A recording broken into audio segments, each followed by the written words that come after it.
It's your boy Ty back here with another video, and in this video today, guys, we're going to be talking about in the next few weeks, my team is either going to be made or broken. This is a make it or break it time in my team, and the ball is in 2K's hands. Let me explain. It all starts with the fact that the player market went down this week in my team. What do I mean by that? It's not just the typical, drop 7%. The diamond was 180,000 MT. The Amis were 80,000 MT. Now, some people speculate, oh, Tyler, just getting ready for pink diamonds in season 3. The market's going to be back to where it was starting in season 3. And if that's the case, 2K, you're sorry. Now, if that's not the case, if 2K genuinely does drop the prices, that is a massive step in the right direction. Why? Because now these cards are going to be way more affordable, and we should continue to see these Evos being really solid.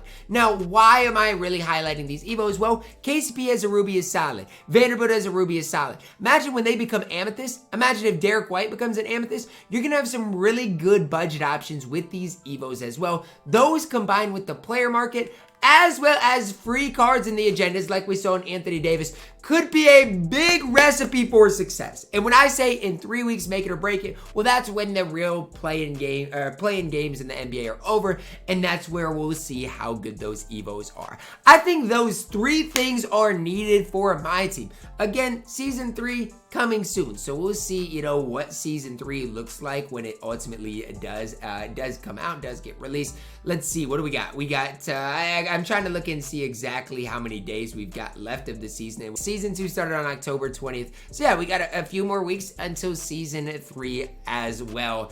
And so there's just going to be a ton. I think it's 2 more weeks until season 3 begins. So within the next few weeks, we'll see the start of season 3. Are they going to make mode rewards good and rewarding? Are the prices in the player market going to continue to drop? Are these Evos going to continue to be absolutely elite? And are we going to continue to see free content? All of those things need to happen for this game to be back to the good days. Now, player tax is horrible right now. You lose 60% off the top. That needs adjusted in a big time way. But I will say, with the lower prices in general, that helps more than anything, because instead of buying Amis for 120,000 MT, you're buying them for 80,000 MT, which saves you a ton of tax down the road. And so even if they want to keep the tax the same, okay, fine, but continue to keep these prices dropping. I swear, next season, if I see a pink diamond for over 300,000 MT, I am going to lose my mind, because then the people who have been saying, Ty, they're just dropping these prices in preparation for season 3 will be right. There's no reason. There's absolutely no reason. Now, I will say this. The one thing that needs to happen next season is we need to see good cards not behind a lock-in as well. Dwight, good, but he was behind a lock-in. Harden, good, but he was behind a lock-in. Scottie Barnes, Siakam, they were okay, but even these cards, Aaron Gordon, Corey Maggette, they're so mid, and they're way overpriced. John Wall is good, but again, way overpriced. To me, a lot of it has to do with the prices of the player market. But even my whole thing is accessibility. Making the game accessible. Grinding this AD, I would say it's accessible. You don't have to have a certain team. You don't have to have anything special to do all this. Sure, you got to be able to win in Unlimited, so you have to have a decent squad, but that's not behind a paywall. W2K. Player market dropped in price. 2K didn't have to do that. Massive W. Now again, these Evos are about as big of a thing for the next couple of weeks as we've seen. When they came out, it was dry because nobody really wanted Jokic, and the Evos weren't good yet. Now again, the in-season tournament, the games will be wrapped up in a few weeks, and that's where we'll see. Bobby Portis, how good are you going to be if you become an Ami? What about Derek White? What about even a guy, let's say, like Jared Vanderbilt? If he becomes, let's say, a diamond, will he be one of the best cards in the game for 13,000 MT? Those are the big things that could make my team great. Because imagine if I told you this. Jared Vanderbilt, when he's all the way evoed up, which is going to be like, let's say, an hour or 2 total evo. I don't know what it ultimately would be. But let's say an hour or 2 total evo from an emerald to diamond. You could buy him for 13,000 MT, and he's a top 3 power forward in my team. Imagine if Derek White, all the way evoed up, was a top 3 point guard in the game. Or top 5. Those are the types of things that are going to bridge the gap between no money spent, budget players, and buy team. Right now, This is buy team. Everything we've seen thus far in my team really is buy team. You buy your way to success.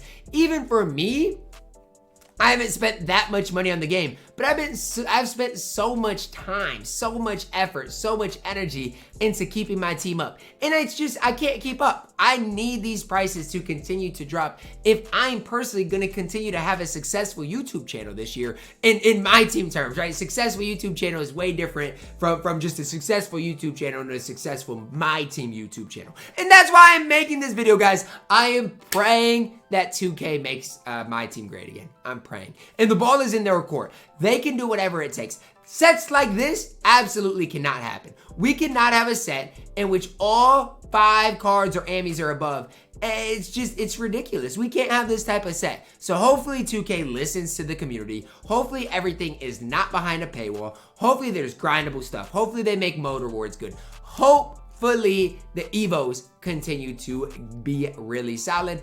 And I think we could be bridging the gap between a bad buy team and my team as we know it.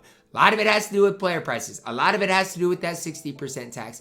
A lot of it just has to do with making the game fun to play, which I think a lot of that has to do with making mode rewards good, making gauntlet rewards good. Those are the types of things we need to make my team exciting, not just the dry stuff. Like for a week, we literally didn't see any budget cards. Everything was over basically 100K or Ruby or above. It was just sad. And so that's kind of my hope for the next few weeks. We could make 2K great again, but in 3 weeks, I could be making a video about it's over. My team is done.